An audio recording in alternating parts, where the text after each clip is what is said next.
So,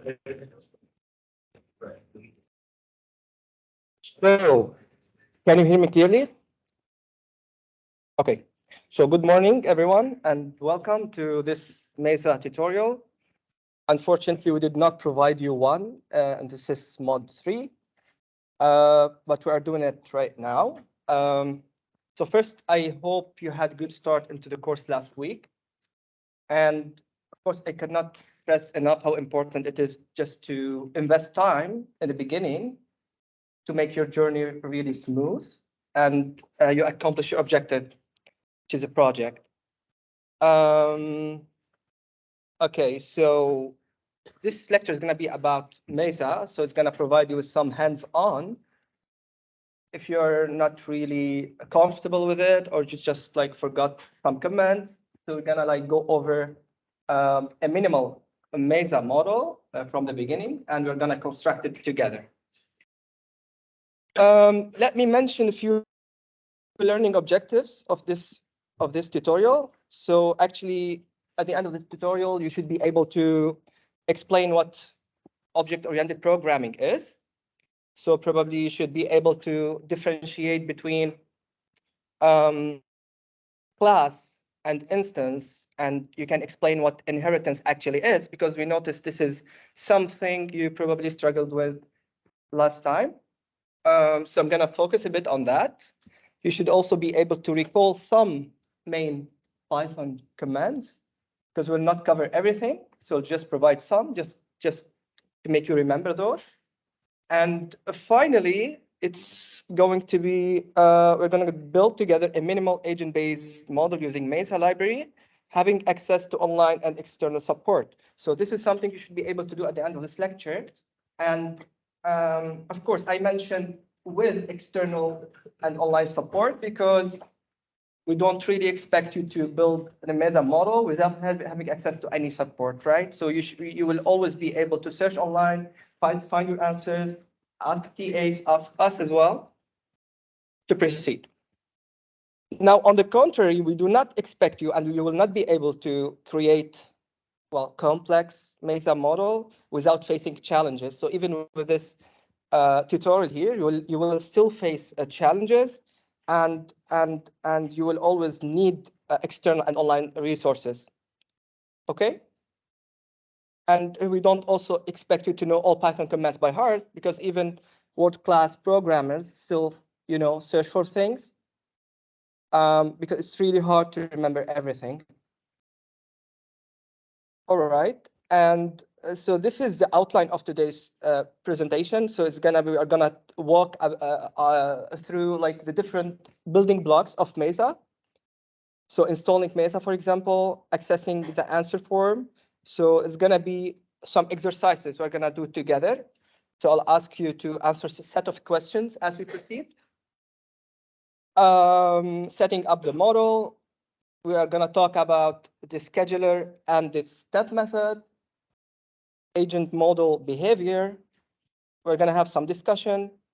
Mesa spaces, moving agent, collecting data, accessing data using pandas, because this is something also you face some challenges. So going to like refresh your mind and mention a few methods that you can use as well. And finally, visualization, which is something we didn't really talk about before, but Mesa has a library for visualization, which will make your life a bit easy if you know how to use it. We're going to talk a bit about that as well. And then the wrapping up. Okay. Well, for Mesa installation, of course, we provide you with some instruction in the system modeling 3. But for now, we are not going to limit you to any kind of installation. So you can choose whatever IDE you want, whether it's Jupyter Notebook or something else. I personally use VS Code, but you may choose yours because we are not providing you with exercises, so we don't really expect to have trouble. So you can just choose whatever IDE you want. Of course, we can help you with the installation if you. Does anybody still do not have things installed yet, or like have like issues in the installation? In any case, you can of course ask us, and we will help you. Finalize the installation as well. Well, of course, if you are not really confident with Python, last time we prepared a refresher for Python, and this is the link. Of course, I'm going to share everything with you after the lecture, so you can also refer to that and probably practice a bit so you can really get into the speed. So the form, as I told you, is going to be kind of exercises we're going to do as we go, as we progress. So please, I ask you to scan this code with your mobile phones, because you can answer using your mobile phone, or probably this link if you are using a laptop. So you can just like type it in the browser, and then you will have access to the form. But please don't answer any question yet.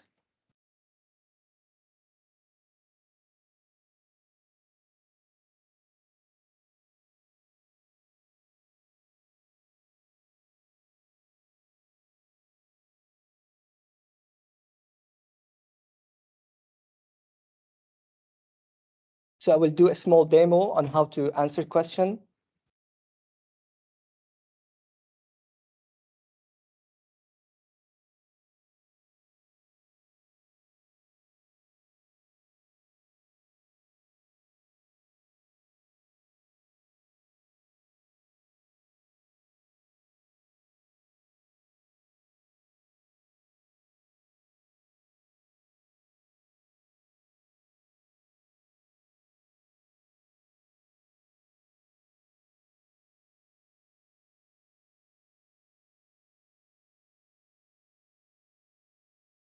Do you all have access now? All right. So this is the answer form. So you should be able to see this now. So when I instructed to answer certain question, just answer that question. And when you answer question, for example, do you have access to this response form? Yes. And then you go and submit it. So you don't have to wait until you answer all questions. So we can see question by question the response to those questions. Okay, so we go ahead and we submit it. And that's it.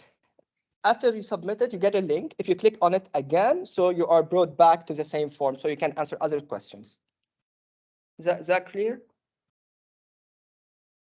Okay. So so let's start. Can you please do exercise number 1 or answer question number 1? Just to make sure that you have access.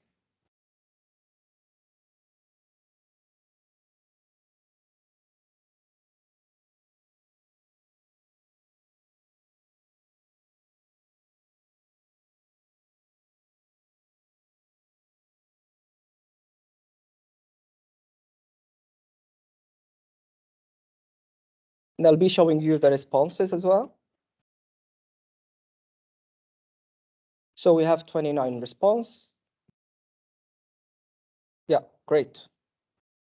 All of you have access. Okay, so please answer question number 2 now, just to see if.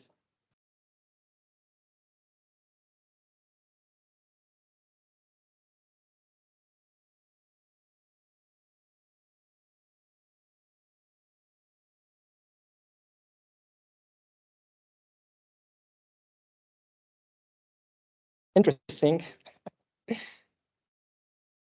So we forced quite some people to be in the ABM track. I'm sorry for you guys. I thought this was an ST, but yeah, why are you still here then? I'm in the wrong group. Great. Okay, guys. So it seems you have hands on this forum now. Yeah. So most of you are here to catch up on Mesa, which is great. So let me go back to the main content. Okay, I will start with setting up the model, right? So this is the minimal model, and it's still not complete model of Mesa. So we only, as you can see here, we only have 2 classes, and we don't have anything else. So as you know, Mesa is based on classes and on 2 main classes. The first one is the agent class, and the second one is a model class. So for this tutorial, we are going to use the money model that you've probably already seen in the system modeling 3. And yeah, so for example, here we have the money agent and we have a bracket close to it. And inside that bracket, there is Mesa.agent. What does this mean? This means that the agent or the class that we are defining, which is money agent, is actually inheriting something from a class called agent. So inside Mesa, there are already some classes that you don't actually see unless you go into the library. And the first one is agent. So they already did quite a lot of work that we don't really have to repeat from scratch. So whenever we define our own agent, we just inherit everything from the we call it super class. Super class, it's agent that's defined by Mesa. So we don't really have to model everything from scratch. That's the beauty of Mesa, actually. So yeah, for this small model, we have the class money agent, and we have something called define. That's whenever you see define, it's a function or a method you call it, and there is init. Init is initialization, and we also call it constructor.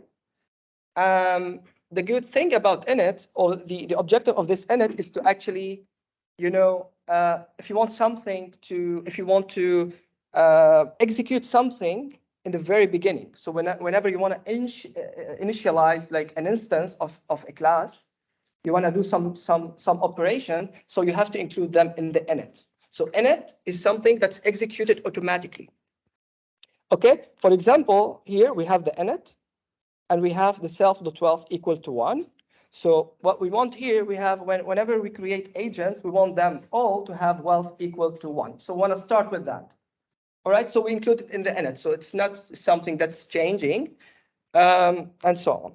So let me here stop and do some exercises, please, on the object-oriented programming in general, so we can really understand the difference between class and instance, as well as the inheritance in general.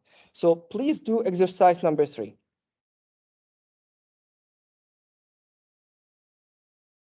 So what is the difference between a class and an instance?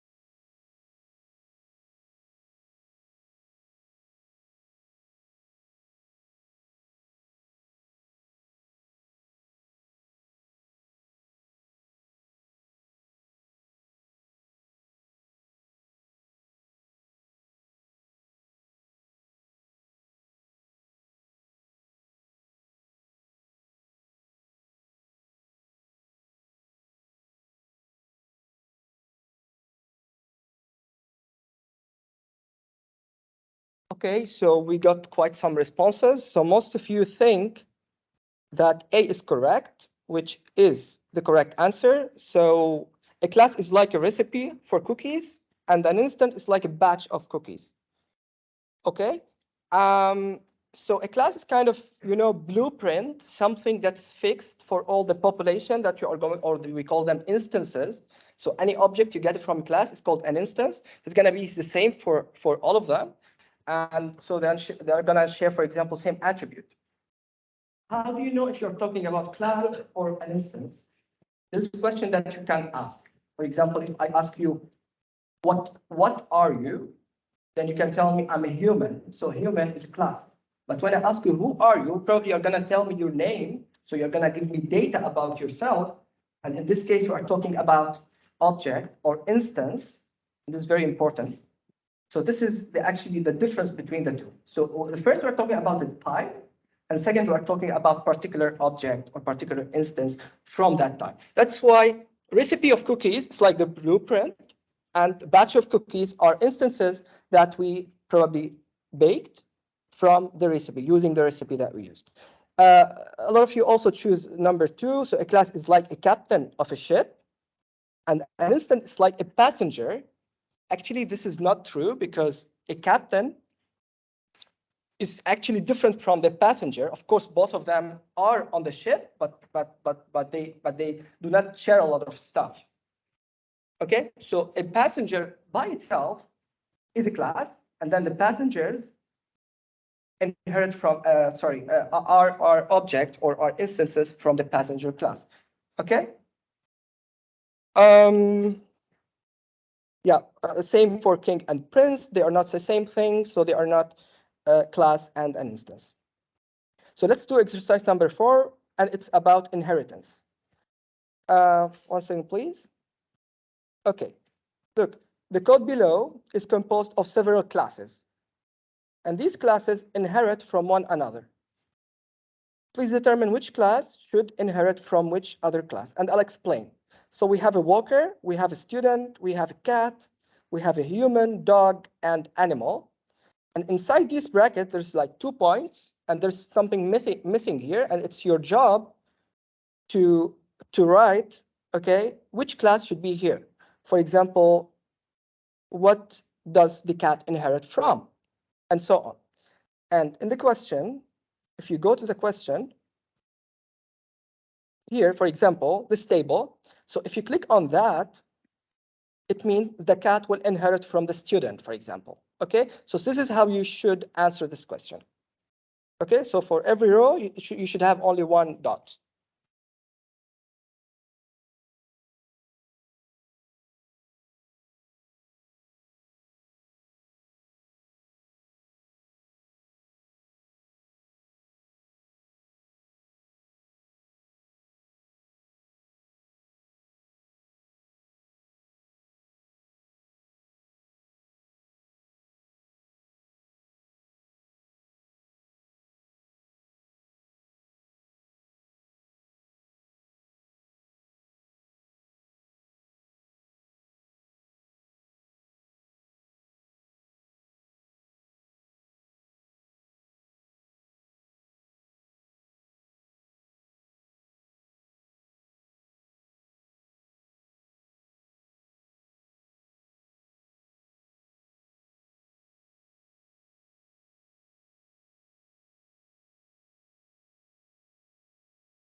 Seems you're done.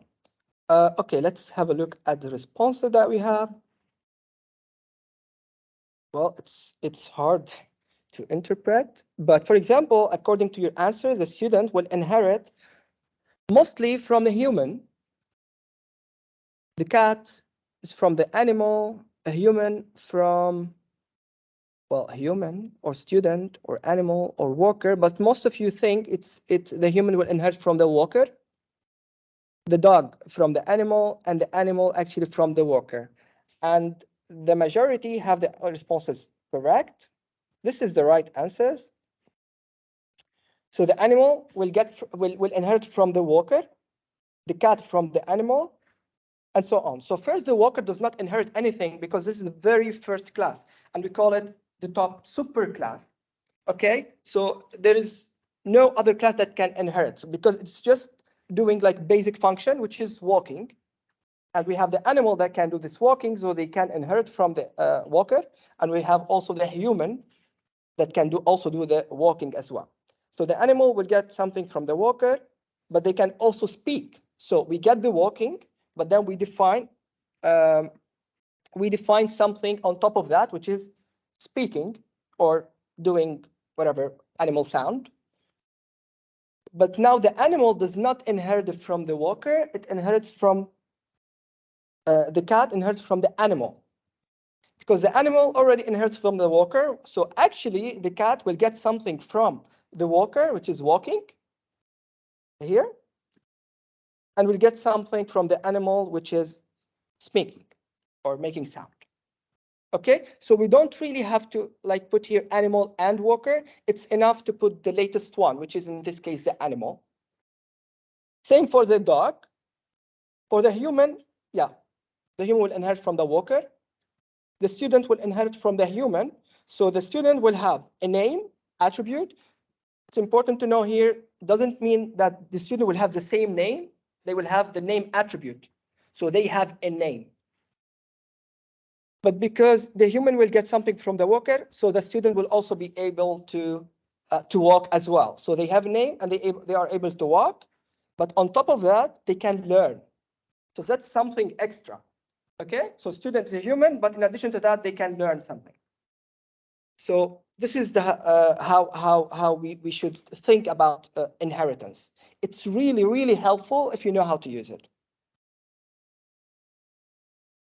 For example, in your project, if you are going to define classes, for example, agent for students and agent for whatever doctor, for example, you can define one super class, call it a human or worker, whatever, and then you can inherit from that class for student and add some additional functions and attributes.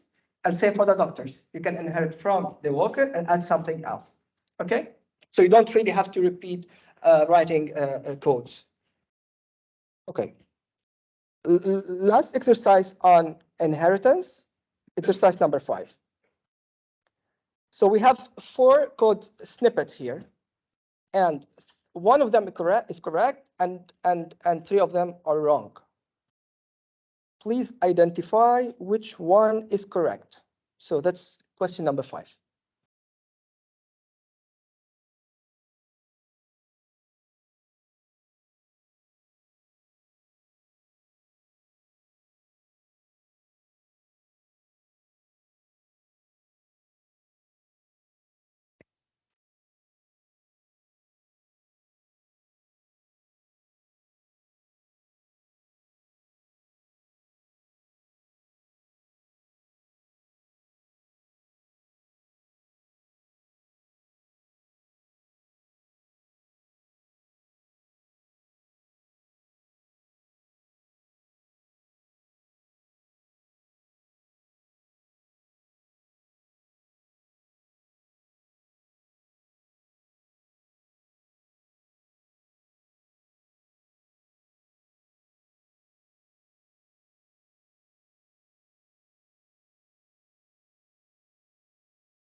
Do you need more time? Okay. So let's see the answers. Well, most of you choose C as a correct answer, but also a lot choose D. So let's have a look. So the correct response is actually C. Why C? First, for A, well, child does not inherit from the parent. So we have a child and we have a parent. And according to this code, there is this super init. It's like we are calling a method from superclass, okay? But here, there is no superclass. So there's something missing here. All right? So it's really important to identify the name of the class that you want to inherit from before getting this attribute. Because whenever you write super in it, it means you are getting some attributes from another class. In this case, the parent class. Okay? So you should have both, actually. That's why this is wrong. B, the age attribute is missing in the child constructor. So for here, so we have self.age equal age. So so first the child will inherit the name from the parent. The parent has a name and the child inherits from the parent, and we have super init name. So we are getting the name from the parent. But in addition to that, the child will also have age attributes, something we would like to introduce. But the problem here is that the age attribute is not included as an argument in the init. The code will still be working actually, but the problem here is that you then need to give this as a number, like you have to give it like 3 in order to work, for example. but then all of your childs will have age equal to 3, which is something we don't want. Now, if we keep it as age, and we include here the age, it's going to be like a variable. So whenever we create a child, we give it different age. For example, one child is 2 years old, another child is 3 years old. So we are not really stuck with one age. That's why you have to have it also in the argument in the constructor of the child. That's why this is, I wouldn't say wrong, but it's not the best way of modeling. C is correct because we have a child inheriting from the parent, name and age. You are getting the name from the parent using the super constructor. Okay, you have to memorize this. Super means you're getting attribute from a super class. Okay, and self.age equal age. Okay, and D is wrong because name attribute of parent is not called in the child class using super init. So here the child inherits from a parent, but we are not using super class inside the constructor. So there is no point actually. So it's like you're inheriting nothing. The parent has a name, yet you introduce the name as separately. It's like every time you're introducing the same attribute again and again. So you're not using actually inheritance here. You should get the name from the super init. Okay? Best practice. Do not repeat code. Is that clear? Great. So let's move. So we're talking about setting up the model. So we have the agent class, money agent, and they start with wealth equal 1. As you can see here, we don't have the wealth variable inside the argument of the init function, because we want all of our agents to start with wealth equal 1. So it's not like something we are changing all the time. If you want your agent to start with different wealth, then you have to include the wealth variable here, like that. Okay? And for the money model, what we are doing here is that we are in the init function again, we are defining the number of agents is going to be n. So every time we create a model, we decide on the number again and again. So it's not fixed. And we are also initializing agents. So in this case, for I in the range number of agents, we're gonna, like, if n equal 100, then it's 100 times, and we're creating 100 agent. That's basic, you already know. So let's move to the scheduler and the step function. So as you know, Mesa works in steps, and we sometimes call them as well ticks. So it's discrete modeling, so it's not continuous.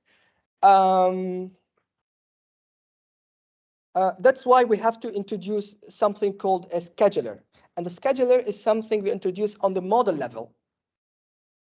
So it's not agent level, it's model level. So it's something that should go in the init function of the model class. How we introduce it is like that: self.schedule equal mesa.time. So Mesa library, the time module of Mesa, and then the random activation. We choose random activation. There are different methods of the different schedulers actually, and random activation is one of them.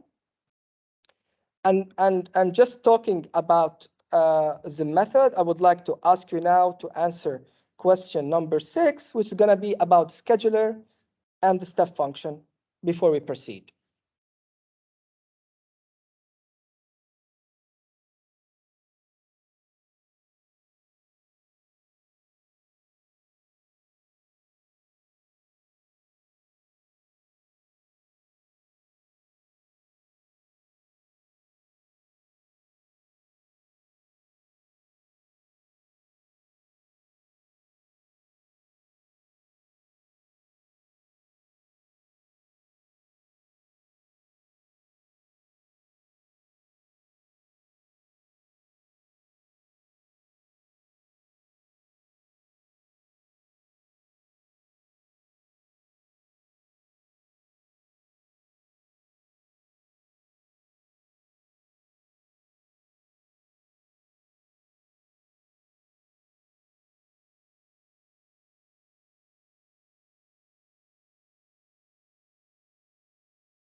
Okay, so let's check your response. All right, yeah. So 8 responses for B, stage activation does not exist, simultaneous activation and continuous scheduler. Actually, I don't really expect you to know the answer to this one because we haven't really tackled all of them previously, but the answer to this question is actually E. So there is nothing such as continuous scheduler. We have base scheduler, stage schedule activation, simultaneous activation, and random activation. Now, just saying a few words about every one of them. So the base scheduler is going to activate. I mean, you know, these schedulers are just about which agent will be activated before which agent. So the order of activation. And the base will activate the agents in the same order that were created. So agent number 1 will be activated first, and this will be followed by agent number 2, and so on. This is the base one. Now the stage activation, which exists actually, if you have different agents types, and you want to activate them like in batches, like you want to activate all of your students first, and then all of your doctors, and so on. You can use this scheduler and do just that. So you activate the first group, and then you move to the second group. And of course, you have the chance to define groups as well. Simultaneous activation also exists, and simultaneous activation is when you want all of your agents to be activated exactly at the same time. Okay, so there is no agent that's activated before another agent. And Mesa does it in such a way that it activates them in a certain order, but does not apply the change. For example, if one agent is giving wealth to another agent, so what Mesa does is that it goes over all agents, it takes one wealth from every one of them, and when all of them are activated, and then it starts with the distribution. So it does the distribution, it does the effect just at the end. So it doesn't do it like at the same time like the random, which we are going to talk about now. We have the random activation. It's like it chooses randomly one agent and it activates it, and it applies the effect of that. For example, agent number 5, it's activated. So we take one wealth from agent number 5 and we give it to another agent. And then we move agent number 10. We take one wealth from them and we give it to another agent. So we activate them and we apply the effect. So this is the difference between the random and the simultaneous. And most of the time, if we don't have like enough reason to choose simultaneous, we just choose the random. So this is what I think you are going to use unless you have another reason. And we don't have continuous scheduler actually. Now, can you do exercise number 7? Do you agree with this statement? Random activation activates all agents in random order each step, while simultaneous activation simulates all agents being activated simultaneously.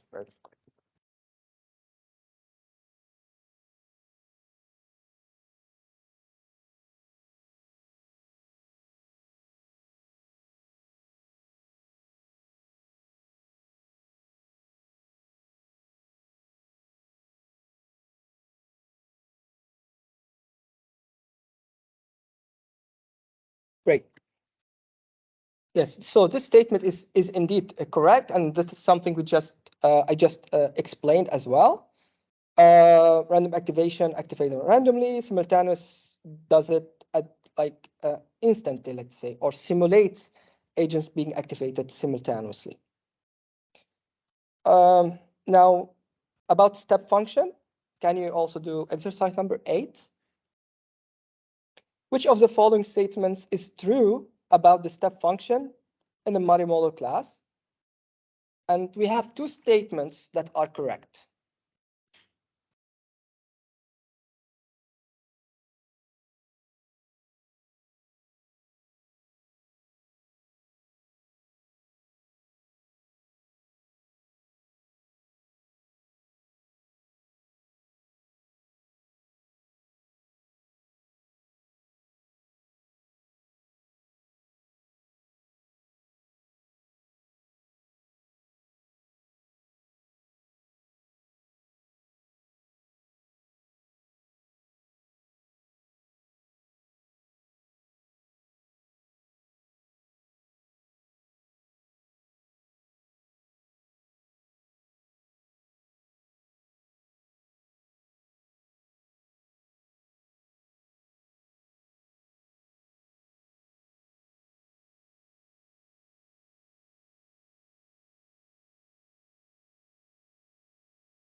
So we have quite enough responses. Yeah, most of you choose D as the correct answer. And as I said, there are two correct answers, C and D. So the step function of money model or any model executes the step function of each agent once in a certain order, depending on the activation method that you choose, whether it's random or simultaneous or whatever. So that's correct. So we are actually going over all agents in well, whatever order, and we are activating them. So that's indeed true. And step function of money model just calls the step function of the scheduler, which in turn executes the step function of each agent. I mean, different wording, but same thing. Actually, we are activating agent.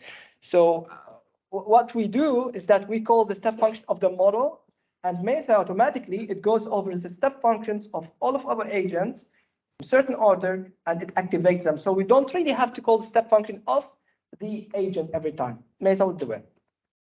So let's go back to our model that we are building. Now we are talking about the step function. The agent has a step function, and the model has step function. Now for the agent, what we want them to do is something very simple. We want them to print that hi, I'm an agent, and we also want them to print their unique ID. Okay, so this is the only basic function that they are doing. For the money model, we are actually also defining a step function, and we are activating the schedule.step. So the step function of the model, which, as I said, will go to agent to activate them as well. So let's see the result of this. Small. Okay, so this is executed. Now we have to initialize, I call it an instance of the model. So we call the model class money model, and we have 10, which is an input, which is a number of agents. So we want a model from the money model class with 10 agents, and then we call the step function. And this is what we get. So we get every agent is saying their name, and this, they are saying their IDs. Okay, and as you can see, it's random order. But if we put it, for example, different activation mode for a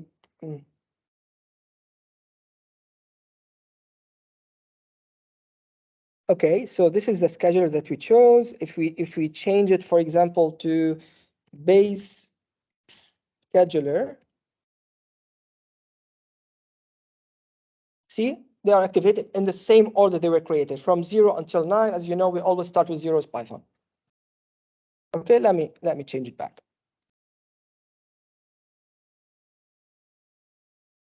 All right, so let me move now. Do you have any question?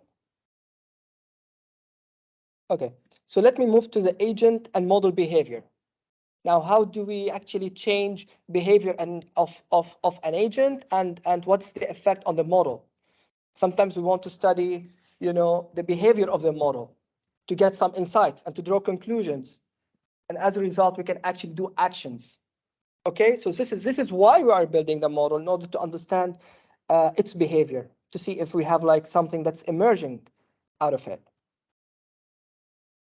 Now, the behavior that we want to change here is the behavior of an agent. So each agent, they are not only saying their name anymore, they are giving one wealth to a random other agent. Okay? If their wealth is greater than 0. So if they have money, they have to give someone else. And we have to run a few steps in order to understand the model behavior.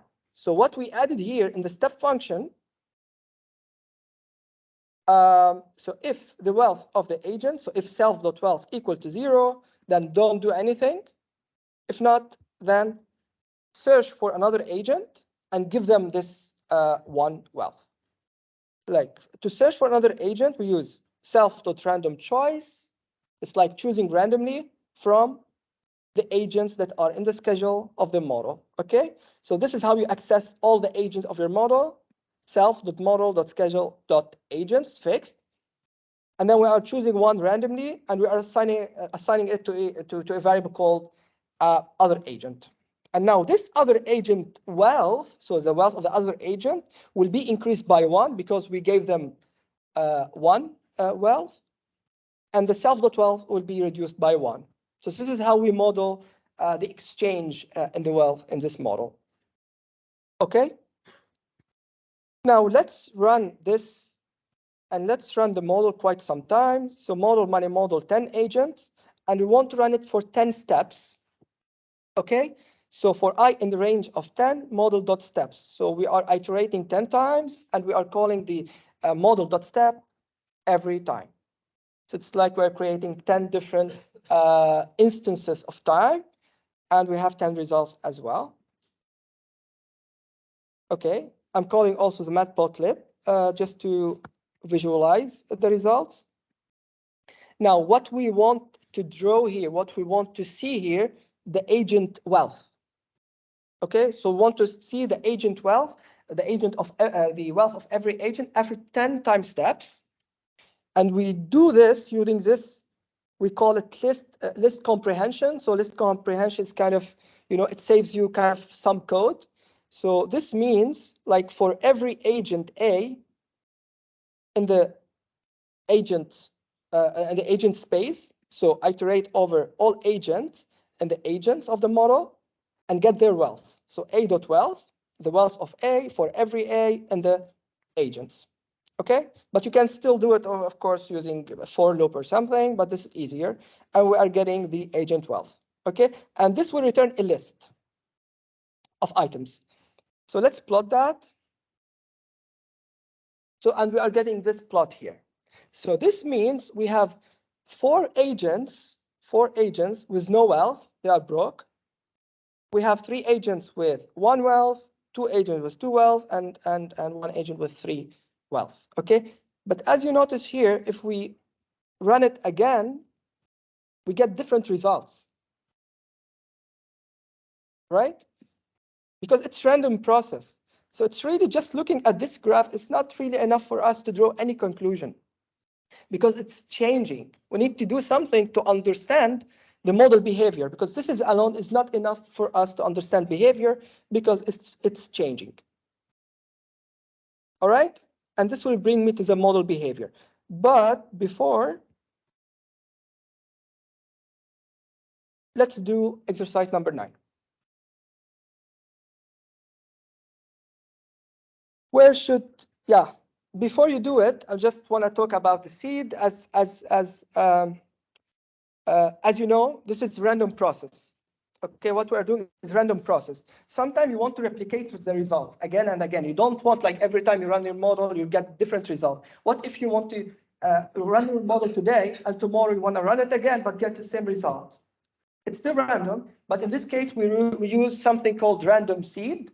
And this random seed is going to make the random process kind of fixed. So we introduce something called random seed and we give it a number. And next day, we run the model again and we get exactly the same result. It's still random, but at least it makes it a bit, predictive. Can you please answer the question now? Number 9. So it's asking about the best place to set the random seed in the code. Okay.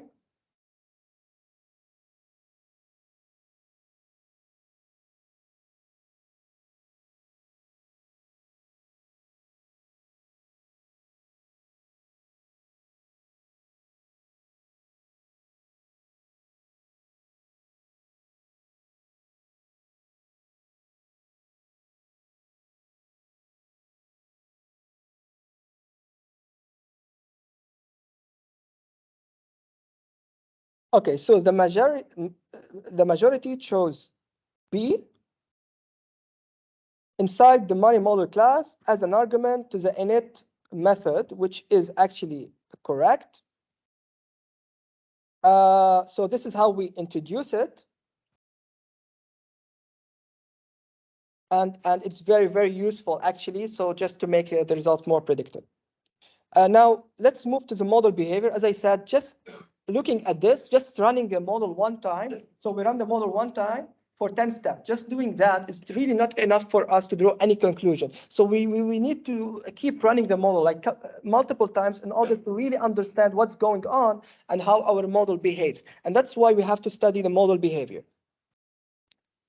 So, so we introduce a list called all wealth. because we want to gather like a lot of data. So we introduce this list that's still an empty list. And we want to run our model like 100 times. So we create a loop for j in the range of 100.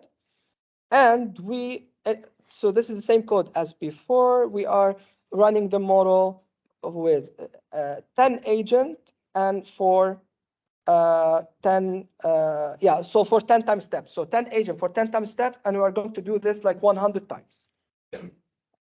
And we'll plot the results. So this is the results. So we collected all the results of the 100 run, and we plot them together. As you can see, if I run this again and again, we always get the same thing. Okay? That's why studying model behavior is very important. Now we can really draw a conclusion that most of our agents will be broke, and just a few of them will be rich. Okay, but you couldn't really get this conclusion just by looking at this one, because that's changing. Okay, so running your model a couple of times will be really useful for you, also for your project, just to understand how your model is actually behaving. You can do it manually like that, but you can also use something called batch runner, which is something I think we used in system modeling 3, is a function in Mesa. So if you go to the documentation, there's explanation about how to use it. Very easy to use, but very useful as well, because it's really integrated in the data collection later on. We'll see it. Okay. So before taking a break, I would like you, if you have any question, please feel free to ask me, or feel free also to ask your neighbor and to discuss that if there's something you didn't really understand until now. If not, I'll see you in 10 minutes. But do you have lecture just after this, right? In the other building, right? Okay. So let's have 10 minutes break, and I'll see you back at 10 to 10. So let's continue.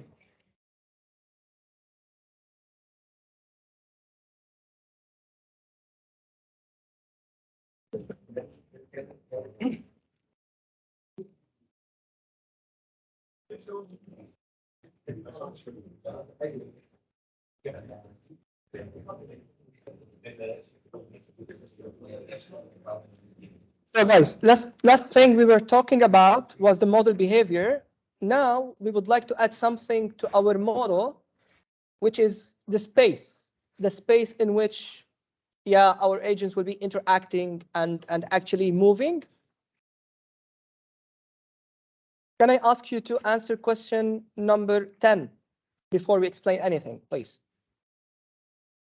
If you don't have access to the form, I put the QR code again and also the link so you can have access to it right now.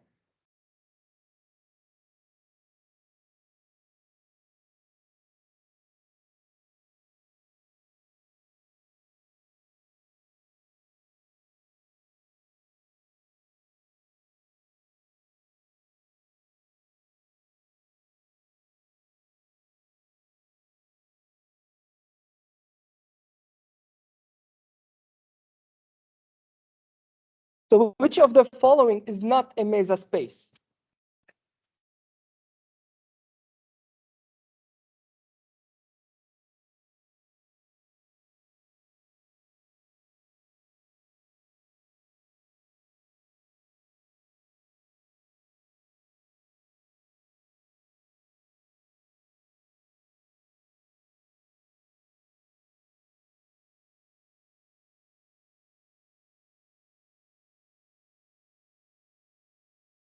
All right, so we have quite some responses. Most of you said the infinite grid is not a Mesa grid, which is correct. So we have different types of grids, actually. The most used ones are the single and the multi-grid. So the difference between the single grid and the multi-grid is that one allows multiple agents to be placed on the same cell, and the other does not.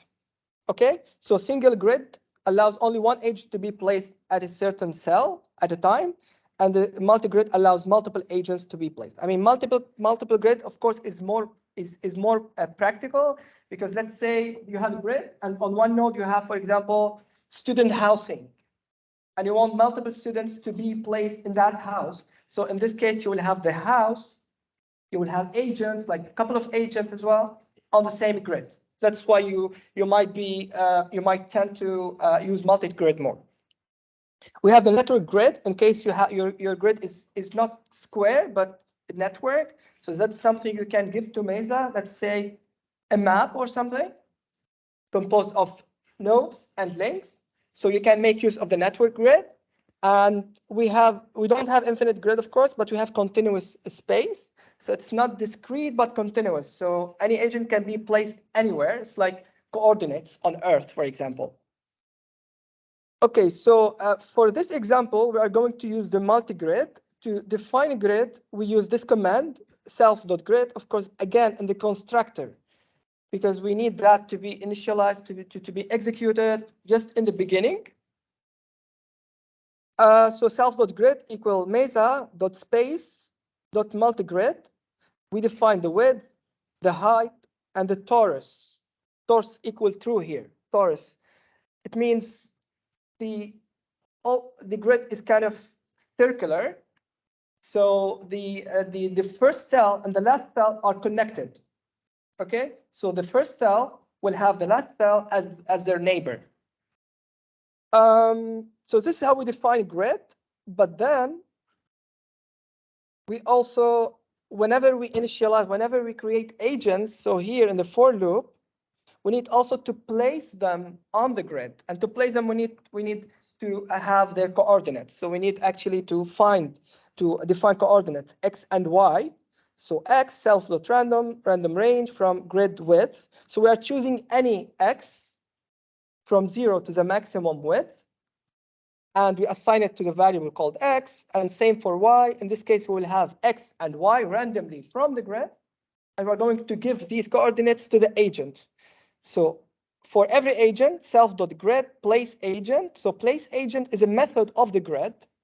It allows us to place agent that we are just creating on the grid, and we give it the agent, in this case A, because this is what we just created. So we place the agent, and then we define the coordinate x and y that we just found. Okay, so this is how we actually place agent on a grid. Now let's move to how to move agent to neighbor cell. And for this, I would like to ask you please to answer exercise question number 11. So which of the following is not a valid argument for get neighborhood in Mesa?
All right.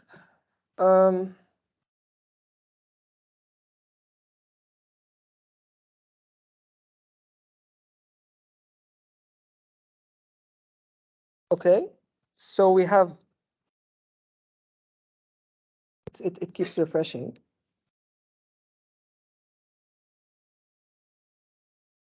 Okay. So not 9 of you answered by none. So all of them are actually arguments. 6 think that include center is not, and 2 think about radius and more. So we have answered for all options, but the correct answer to this question is actually E, which is none. All of these are actually arguments in the get neighborhood. So get neighborhood is a function that allows us to look around us. So if you are an agent and you are placed on a certain cell, you might want to access other agents and other cells. So you want to be able actually to do this, and you do this by this get neighborhood method or function. But there are different ways of accessing neighborhood cells. Okay, and all of these are arguments of that method. Self.position is something that you need because before looking around you, you need your own location, and that's self.position. So that's there. The more equal true, you can set it to false and to true. When you set it to true, it's like you are looking at all 8 cells around you. So up, down, right, left, and also diagonal. If you set it to false, you're just looking to the 4 cells, like up, down, right, and left. And before talking about the radius, there's include center. Of course, if you want to include yourself, if you have other agents that are placed on your same cell, probably you want to also to access your own cell, and that's why you have to set it to true. And there is the radius, which is something we didn't see before.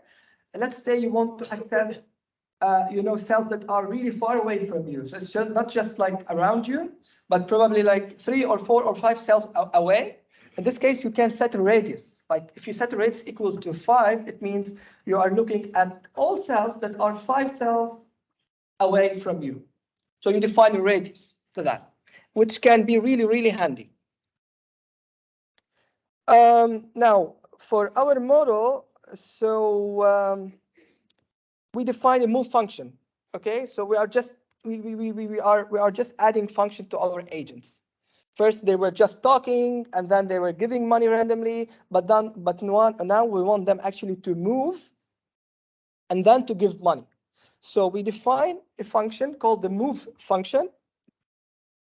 Okay, which is placed in the agent class, of course. Move possible steps. Before you move, you really need to know what your options are. Okay, so what are the cells that you can actually move to? So possible steps, we call it self.model.grid.get neighborhood. So get neighborhood is the function that's in the grid module. Okay, argument self.position, your own position, more equal true. We want to include ourselves because it's multi-grid. Probably we have other agents in the same cell. We also want to see them. And we will, more equal true. So we want all 8, want to access all 8 around us, include sender false. We don't want to include ourselves. We just want to give someone who is not located at our very cell. Okay, and then here we define the possible steps. Now we want to just pick one of them. Like probably you have 8 cells around you. You just want to pick one of them, and you define your position. You pick randomly from all the possible steps. Okay, now we know our next step, but we still did not actually execute it. We just know it. Now let's move agent, and we already have a method called move agent in the grid function. So it's self.model.grid.move agent. I really recommend you to go over the documentation of Mesa because it's very important to know what's already there before you actually try to write to program things from scratch. Most of the times you will see that the methods are already there, so you don't really have to do things from the beginning. For example, in this case, we can move agents self because we want to move ourselves to a new position that we just defined. Okay. So in your model, probably you are going to use the exactly same block of code, but maybe you want to add something, you want to change some attribute and so on. Or argument. Okay, but we don't only want to move, we want to do something else. We want to move, but after we move, we want to give money. So we define a function, we call it give money. So first, want to see the cell. So we moved, now we want to see our cell mates. All the mates that are our very cells that are sharing our cell with us because we want to give one of them one unit of wealth. So cellmate equal to self.model.grid.get cell list content, because we are on a certain list, but we really don't know who is actually with us. We really need to find them. How to find them? we use a method called get cell list content. So it's going to return to you everything that's on this cell, in your model, for example, you might have a house, you might have students, you might have, I don't know, hospital, whatever. So by accessing this get a list cell content, you can see whatever is on a particular cell. Okay. So we want to get list content and we give it our position because that's the position that we want to see the content. But you can give it other position, for example, if you want to see what's in another cell. So now if the length of this cell mates, so if the length is greater than 1, it means if on this cell there are other agents, because if it's 1, then it's only me. If it's greater than 1, probably there are cell mates, so there are other agents that are located at the same place. Then do this. If it's greater than 1, then do this. Choose someone, and then give them 1 unit of money, and withdraw 1 unit of money from myself. So self.wealth equal minus equal 1, and other wealth equal to plus 1. Okay. We did it before, but we did it randomly. Now we have kind of a process. We are moving, and then we are giving money to a random agent that's located on the same cell. And with this two method, the agent step becomes okay. Now we also have to change a bit the step function of the agent, because we need to call the move function. And then if the wealth is greater than 0, then we also give money, because we cannot give money if we don't have money in the first place. And here is the place where you actually call the function that you defined before. They're not executed automatically. You have to include them in the step function. Now, we have been building this model. Now, by putting everything together, we get this model that has everything in it. And we want to run it for 50 agent. And we also now we have to give it the dimension of the grid. So we want like 10 by 10 grid. So x equal 10 and y equal 10. And want to run it for 20 time steps. Okay, and this is how we can, so it's just a piece of code to visualize. And this is the result. This is using matplotlib. I'm going to show you later how we can use also the visualization module that's already in Mesa, but this is already, this is done in matplotlib. So this is, on this map, we have most of our agents do not have wealth. So if it's dark, it's 0 wealth. If it's yellow, then it's 4 wealth, and so on. So it's just like it's showing us the distribution of the wealth. It's very, very useful because that's something visual. So you don't really have to look into data, but this kind of map can be very, very useful. So let me now move to collecting data. Now you run your model, and the model created a lot, like a set of data that you probably want to use. But before you can use it, you have to actually collect it.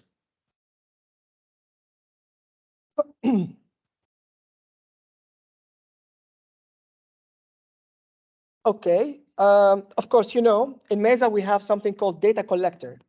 Of course, you can collect your data manually, but it's going to take you some effort. So instead, we can just use the data collector module that's already in Mesa, which is very easy to use.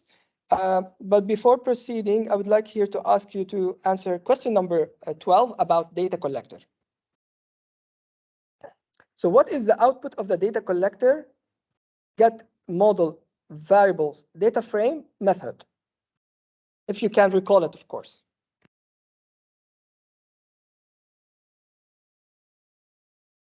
So what does it return?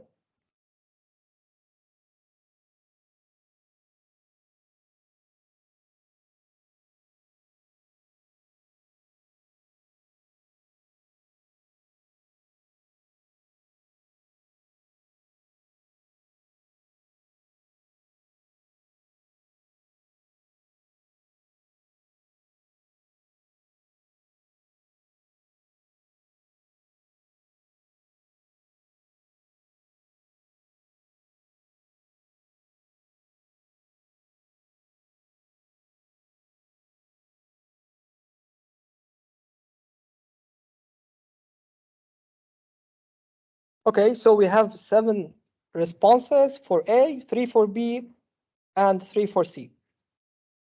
The correct answer here is actually A, because as you can see in the data collector, we have some arguments. One of them, methods. One of them is get model variables data frame. As you can see, it's model variables. So we're talking about the model and not the agent. So it's going to return to us pandas data frame containing model level data during the simulation. It's gonna be automatically done, so you don't really have to worry about this. So whenever you run your model, the data collector is going to collect your data that you can eventually use at a later stage. Now, if we want to collect, for example, the agent, then get agent variable data frame, and so on. It's not going to return to us dictionary in any way. I mean, that's the beauty about it, because it's pandas data frame, and data pandas library is quite extensive, which we are going to practice it a bit today as well. Yeah, so collecting data is very actually simple. This just you have to introduce an object called the data collector, and that's done in the model class. So in the class model, we have to add the data collector. Actually, this is agent and this is model. Okay, so we have everything else we defined before, but in addition to that, also always in the init function, we have to introduce a data collector. So self.data collector equal Mesa data collector, and we give it some arguments, the model reporters and the agents reporters. In this case, we want our reporter for the model to be a Gini coefficient. Maybe we didn't talk about this. So here we define a function called compute Gini. Okay, a Gini coefficient is an indicator of the wealth equality. Like if it's 0, then all of our agents, there's perfect equality. So all of our agents have the same amount of money at a certain time. And if it's 1, there's no equality. It's very variable, and we have a lot of zeros and a lot of ones.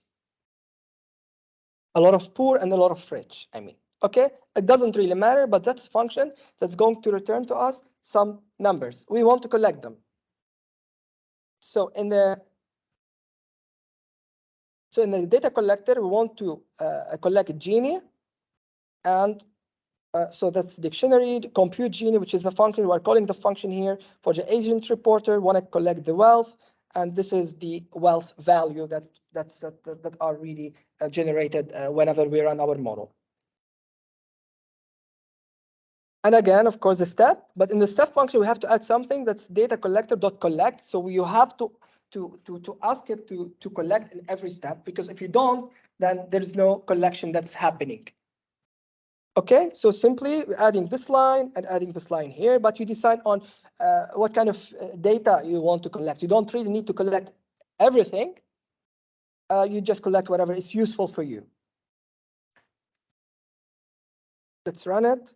Again, let's do a model 50 agent, 10x, 10y, the grid size. Want to run it 100 times, so 100 times steps. Okay. Okay, and now if you want to draw the Gini coefficient with time, like this is 100 times step, this is how it's changing. In the beginning, we have like a perfect equality because all of them started with 1. So we have equality, right? But as time goes, there is less equality, a lot of poor, a lot of rich, maybe a few rich, a lot of poor people, and that's why the Gini coefficient is getting high. So this is also give us some information on the policy level. So if you want to like enforce a policy, like for example, take a lot of tax and then distribute it among population, probably this is going to help with a better Gini coefficient, because we are trying to make everybody as rich as the others. Okay, so it gives you some information. But now let's look at the main thing that this data collector return, which is pandas data frame. In this case, we call it multi-index data frame, because we have the first index, we have the step that we are at. So this is just the last bit of the table. We have the step and we have the agent ID. Okay, so for every step, we have all the agents. That's why we have it like multi-index. And we also have the wealth of every agent. Okay, so at the last step, so step 99 or 100, because we start with 0, there's only 47 has 1 and the others have 0.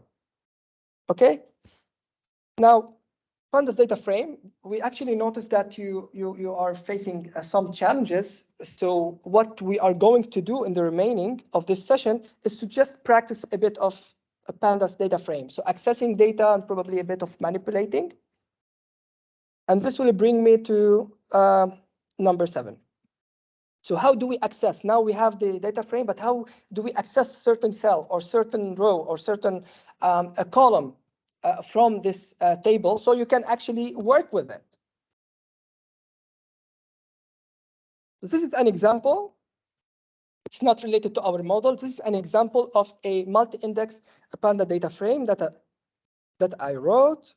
So it's multi-index. So we have the first index is country. As you can see, the index are always on the first line and the values are on the second line. This is how you can differentiate between indexes and values. Okay, and this is how you define this table. So we have country, we have 2 countries, USA and Canada, and we have cities, so 3 cities for every country. And we have the population for every city, and we have also the area of every city. Now we have a bunch of some exercises that I'm asking you to access certain cells or certain or portion of that table. Okay, so I'll just keep it visible here so we can move to number 7. Please, I want to ask you to answer question number 13. How can you access the entire USA row of the data frame?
Let's see your responses.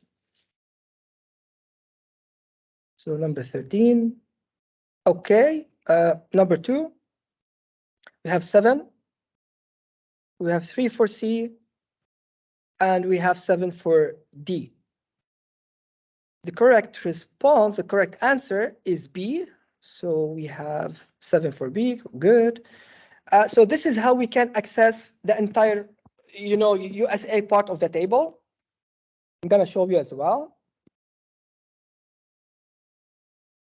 Okay. Location.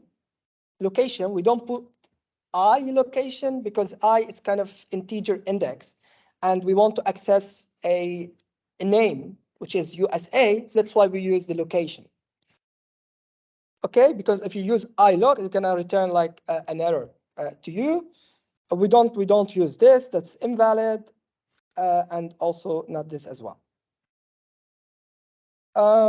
So number 14. How can you access the New York population value? So we are looking. We want to access this one here. Just this cell. So which of the following arguments we should use? Number 14.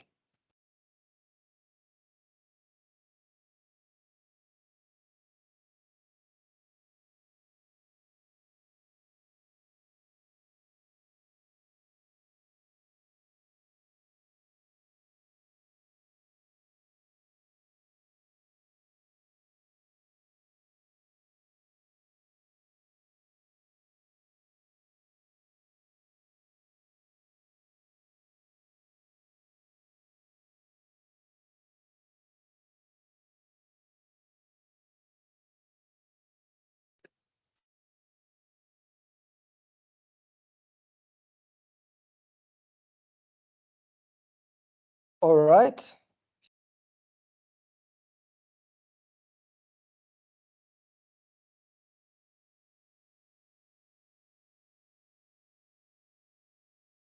Okay, so 12 for C and 5 for B.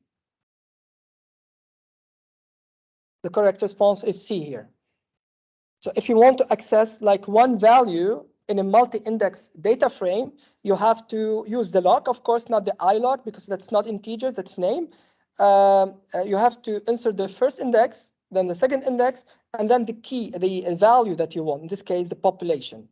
So it accesses the first, and then the second, and then the value that you want that corresponds to that very row or city in this case. Okay, so for example here, this is not valid. This is also not.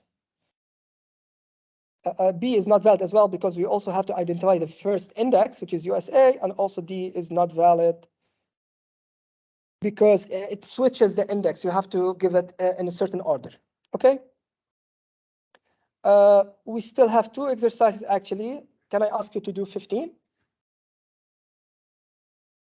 So how can you access the population of all cities in Canada? So we want this portion of the table, population of all cities in Canada.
All right.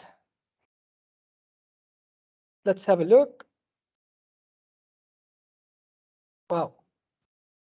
Some kind of draw or something. Like we have 4 for A, 6 for B, and 5 for C.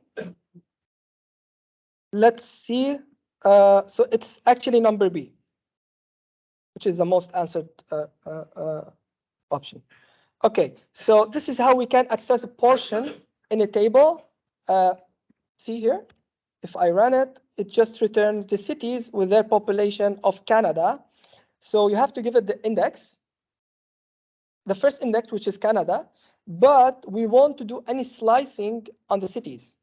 Okay, so we want all cities that correspond to that index. So all these, we mention like we write slice equal none. If you don't mention slice equal none, you have to identify which row you start at and which row you finish at. Like you have to give it from 0, 1, 2, from 3 to 5 in this case. If you don't want to do it, and if you really don't know what's the number of that row, you can just use slice none. Okay? All the others are not correct for different reasons. For example, yeah. Okay, two final question. Number 16. How can you access the third and the fourth rows of the data frame? So we just want the third row and the fourth row.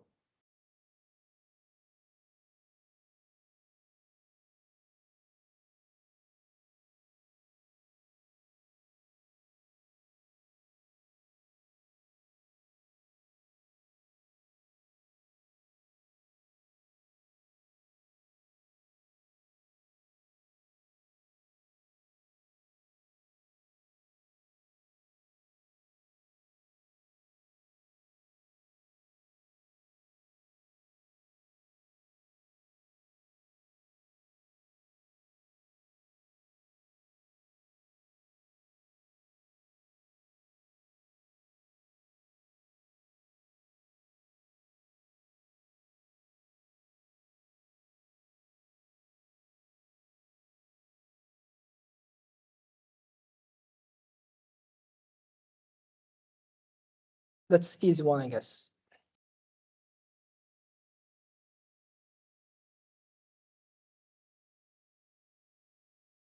Number 16. Yeah, that's B. That's indeed B. Yeah, that's correct. From 2 to 4, because yeah, again, we're starting at 0. So 2 correspond to row number 3, and 4 to row number 5, whatever. So third and fourth. Okay, number 4. And this is the result. So you're gonna get the first index, second index, population, and area. We don't use the log because that's integer we are introducing here inside. So number of row, that's why we use the ilog instead of log. Okay, the head is going to return the first 2 row. We don't need it. From 3 to 4 also is not useful for us. And the last question, number 17. So which of the following code snippets will return the total population for Canada? Okay, here we learn how to also do operations as we are extracting data from the data frame. Okay, so we want the total operation, not only one single cell, but summation of sum. So these 3.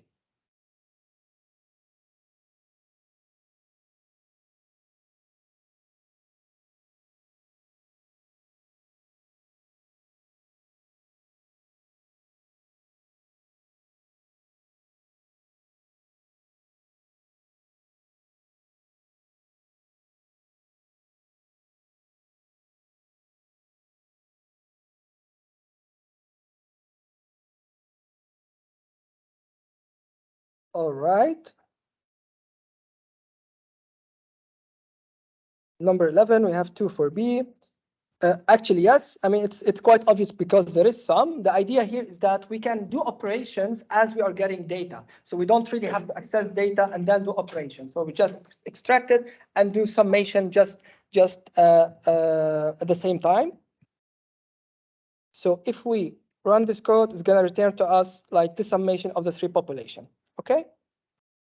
This is all about accessing data using pandas. Just a few words about visualization. As I said before, in Mesa we have a visualization module, which can be very useful for us, and it will save you a lot of work trying to set up the visualization or not do it at all. So it's quite straightforward. So this is just a block of code that allows us to visualize how the agents are moving and if they have money or not. So we have something called, so it's a function, right? It's a function called agent portrayal. And we give it quite some argument here. For example, how would you like the agent to look? We want it to look like a circle. Is it filled or not? It's filled. Layer 0, because you want to decide which is the bottom layer and which is the top layer, which will be on top of what. In this case, we want layer to be layer 0, and then you can add layers on top of it if you want. The color red, and the radius is 0.5. Okay, this is how we would like every dot to look like on the grid. You define a grid. Okay, so this is quite the same. So you're gonna like copy and paste it in your code, but do some changes to it. So Mesa.visualization, canvas grid, agent, and agent portrayal, which is the function we just defined here. We want X10, Y10, 500 pixel in the X and 500 pixel in the Y as well. It uses serval, so it's gonna like create this visualization in your browser. So it's not like it's not gonna be like in the same page.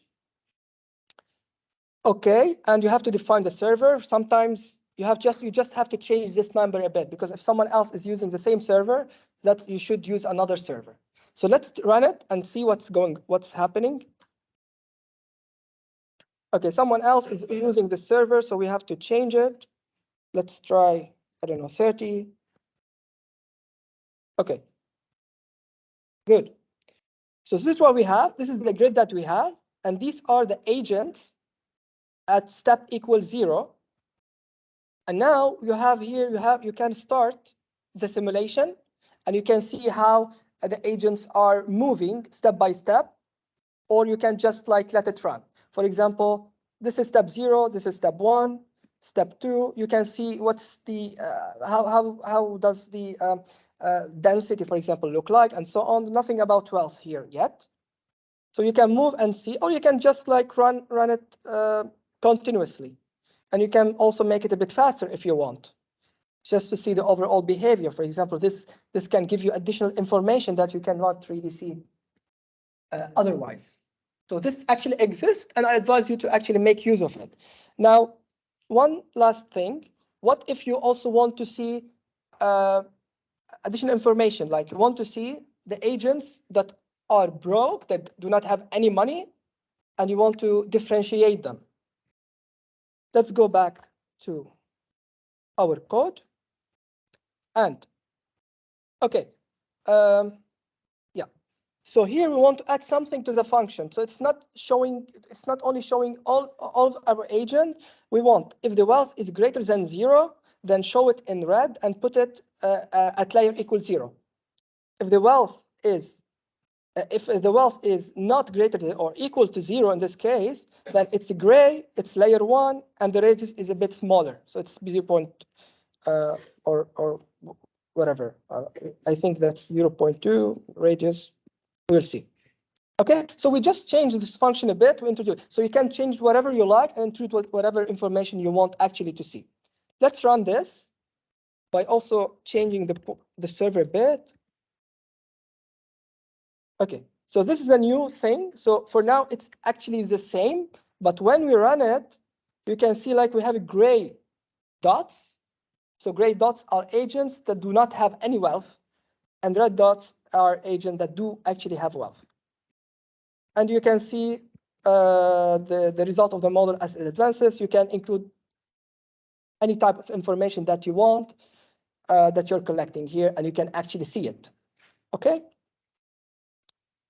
Well, so this actually brings me to the end of this tutorial. Do you have any question? Okay. So before you leave, I would like to ask you to fill the last 2 questions just for feedback if you want. And those are question 18 and question 19. So thank you so much for being present today, and I'll see you next time.